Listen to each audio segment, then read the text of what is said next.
Okay. Hi, Anjalie. Hiya. Hi.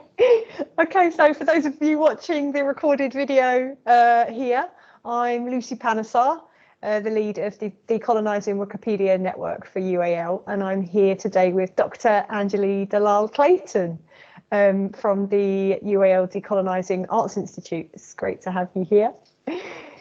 We're going to be having a discussion about art histories, and I say that with emphasis on the plural, beyond the Eurocentric canon, and what opportunities we feel that there might be for disseminating this knowledge better through Wikipedia editing. And I say better because it might already be doing a good job, but that's part of what we're going to be thinking about today.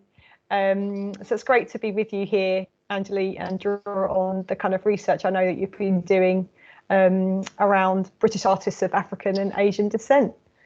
That's right, yeah. Would you like to start by telling us a little bit about your work as an art historian and what you've been doing to raise profile? Yeah, of course. Yeah, so I've been researching and writing on the work of mainly British artists with African and Asian heritage for about 20 years now.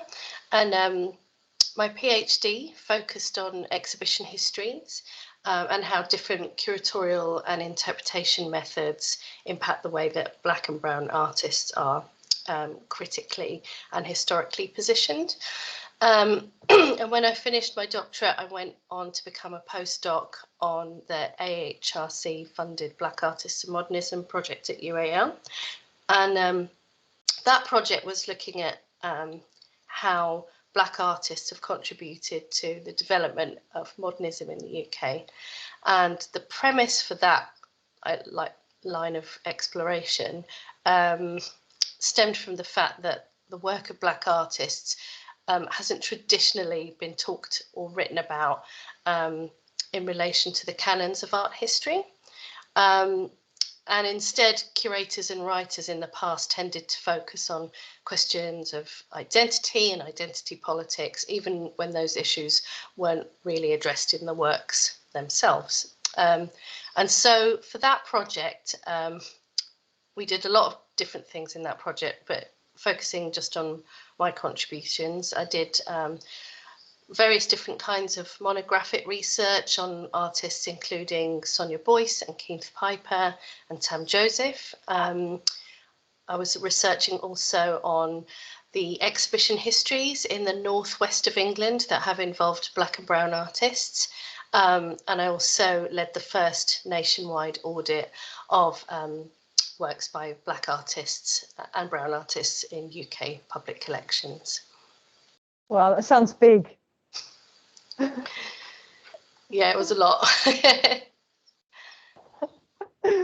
Amazing, thank you. That's brilliant. And so, you know, you're talking about modernism there, a period of history that, I don't know, seems sometimes quite zipped up in the way that it's, you know, presented. I know in the way that I used to present it as an art history lecturer, like this was modernism, these were the artists. So like, you've obviously got some experience there of kind of, what do you call it, revisionary history, of like looking back and addressing or editing that history or canon. So would you like to tell us about that experience? Yeah, sure. So, I mean, I think there's an unlimited number of ways that we can engage with a work of art and talk about a work of art. So I'm not concerned with editing out past interpretations and histories.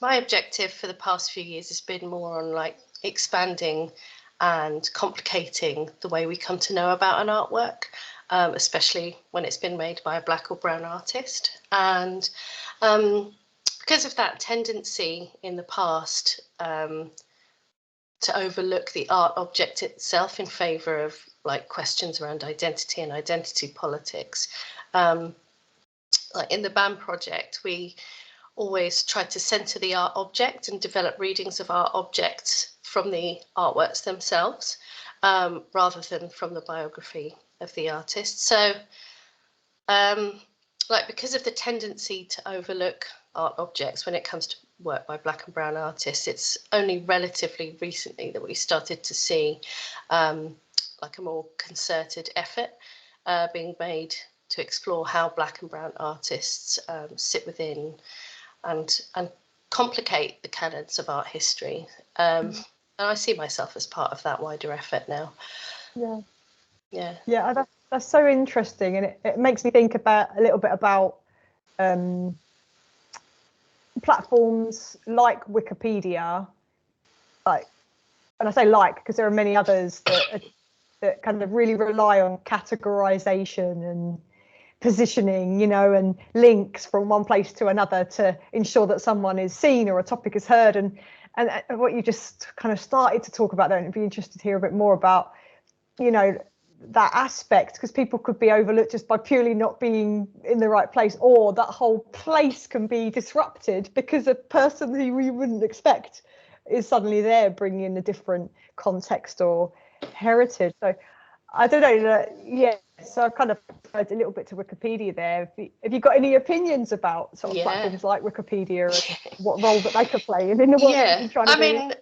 Look, I think we all need to admit how much we use Wikipedia, how central it's become in our lives, like in terms of research as well.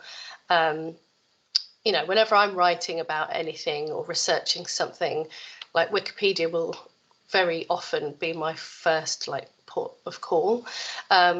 I suppose that's partly down to the way search engines like Google, how their algorithms work, but that's a different issue. But when you search for something, often a Wikipedia entry will be right up there at the top of your search, and so we all know what the drawbacks of a Wikipedia entry is, but we still end up using them to fact check things about artists and art, use it as a kind of general overview for a topic before we start delving deeper elsewhere. So we can't really, underestimate the importance of ensuring that Wikipedia entries are not only factually correct, but also really wide-ranging in terms of what they cover about a particular topic or artist. And so what I'd like to see really is artist entries that not only tell us about their biography, but also their practice and their key works that they've made, and how we can understand those works in arts histories and in relation to contemporary art too.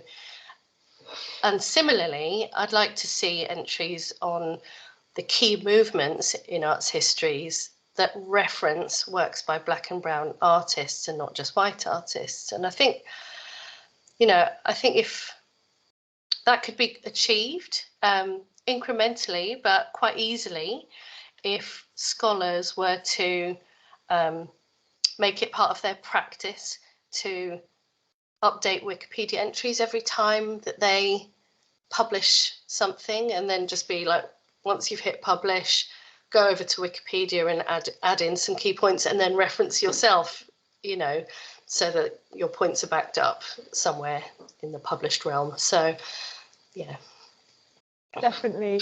And then as part of the editathon that this recording is being made for, I've got a colleague, Dr. Christy Johnson at LCC, who's going to be speaking about some of the work he's been doing as a scholar about a Chilean artist who he discovered didn't have a Wikipedia page. So he is making that part of his practice now to share, the findings that he has in Wikipedia. And yeah, I'm really interested in what you say, and that's the thing I've kind of been really aware of as a former, well, I'm still brown, but I'm no longer an artist, former brown artist, of how easily it used to be positioned purely by your identity. Oh, you're brown, oh, you're a woman artist, or you're a working class artist, and not like an artist that belongs to a particular tradition or material or formal category. So yeah, really appreciate those points you've made there about that. Are there any particular examples of artists that you wanted to kind of share with us? I mentioned just before how I did this audit of works by Black artists in public collections for the BAM project. And before we started chatting, I was looking through that spreadsheet of artists and just sort of looking through to see who has a Wikipedia page and who doesn't. And actually, you know, many more than I expected do have a page. About, say, from what the ones that I looked at, about 2/3 of them have a page, and especially the kind of better known artists, British artists with African and Asian heritage, lots of them do have pages. So for me, I'm not personally worried that artists are missing from Wikipedia, but I am keen to see how those pages critically and historically position the artists. And so how, like, when you're searching for an artist and you come across their Wikipedia page, like, what is it you're going to learn about their practice, about their key works? And similarly, if you're searching you know, a movement in art history, for example, what kinds of artists are being referenced on that page? So I do have an example, which is my former boss, Sonia Boyce's page, who's, as you know, is a UAL professor. And let me see if I can just share my screen. Can you see that? Yes. Can you see you in the corner? Yeah. All right, let me get rid of you. Oh no, I couldn't. That's fine. Now I can see the. Sorry. Yeah, that's fine. Is that good? Yeah. Okay. Yeah, So, the page.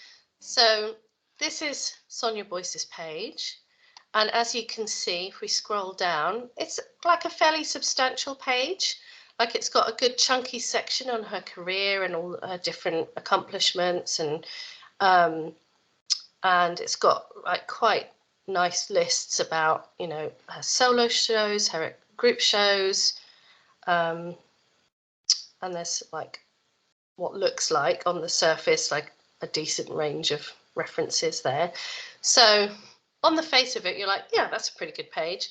But if we look at the top here,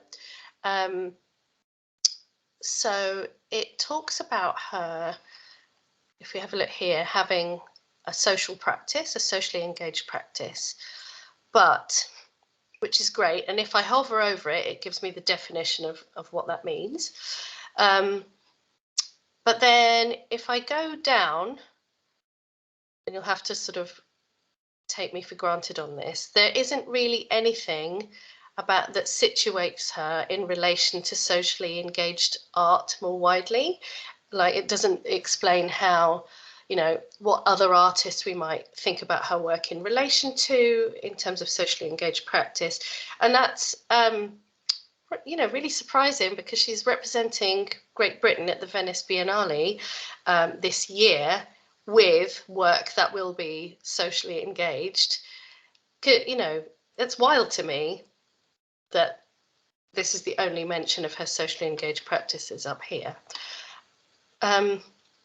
What's also interesting, if we come down to the bottom, we've got this little section here on medium and message as well, just below. So it mentions, excuse me, that in her early work, she used chalk and pastel and made drawings. And it talks about, you know, how she was engaged in photography, graphic design, film, caricature, so on and so on. But it really doesn't sort of go much more into that. And, you know, so I wrote a couple of years ago an article on Sonia Boyce based on an interview I did with her. And I know from that experience that her work engages with modernism in lots of different ways. Those early chalk and pastel drawings, that her work relates to William Morris and the arts and crafts movement. She was engaged in like Greenbergian ideas of flatness and the importance of flatness within modern art. So there's lots of different ways we can think about her work that's just not really here in this small section on her medium. But then when we look at the message, so it's, I mean, it's quite far down the page, but it does sort of go on and on a bit about how her work engages in different kinds of politics, in racism, in the body, which I'm not saying, I'm not refuting that. That's, her work does do that, but her work also engages in many other things. So I suppose as someone who's written about that, it's now my job to go in and expand on this medium section, for example. And so I think what I would say to you with regards to your wiki editathon, and I'll just stop sharing now, actually. That's not it. Okay. Yeah, so what I would say, thinking about that in relation to the editathon, is just to, excuse me, to think about what kind of information is being presented. Ah, there was one other thing I wanted to show you, actually. Yeah. Sorry, I hope it's okay. Let me share again. Right. It's really good to see. Are you visible still on the screen? I'll put you down. I am now. Right, okay. So just going back to Sonia's page. So, you know, I was talking before about the socially engaged practice mention here at the top of her page. So we know by going to her page that that's the kind of practice that she's engaged in. If we go to Wikipedia's page on social practice and you do a search on Sonia Boyce, you get nothing, right? Yeah. So if you're a researcher wanting to know more about socially engaged practice and your first port of call is here just to sort of think about the top line ideas and which artists you might want to look at, you're not going to find out that Sonia Boyce, who's representing Great Britain at Venice Biennale with a socially engaged work, is there. You know, she's just not there. So I would say that it's a kind of two-pronged approach where you need to look at the artist page, but you also need to, once you determine that that information about their practice and about their key works is missing, you also need to go and look at other possible connected pages to see if the artist is mentioned there too. Yeah, definitely. Great advice and a really great example to look at there.